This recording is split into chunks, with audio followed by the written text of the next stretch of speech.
But first, at 6, a mom frantically calling 911. Her toddler fell in the backyard pool under the water for up to 8 minutes, and Glendale Fire says the child is in very bad shape. Joe Bartels is live at the home near 51st Avenue and Thunderbird. Joe, how did this happen?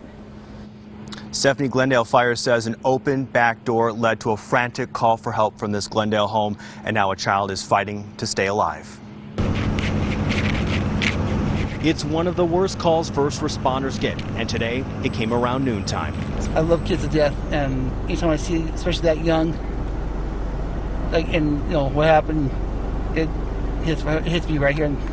A toddler falls in the backyard pool. Mom is hysterical. She calls 911 and they try to walk her through CPR. Glendale police were the first on scene. And then they motioned them to hurry up, and then they took off running towards the backyard.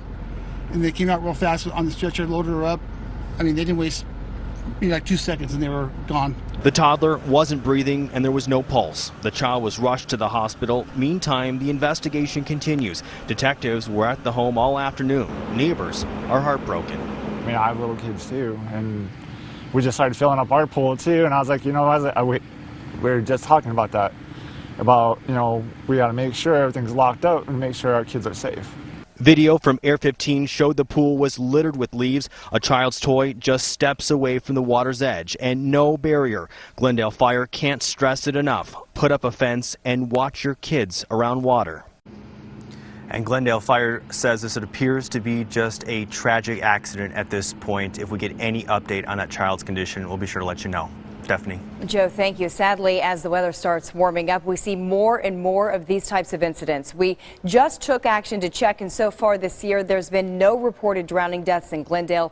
Phoenix has had 2 deaths, one adult, the other a child under the age of 5. Overall, Maricopa and Pinal counties combined have seen 4 deaths in the first 2 months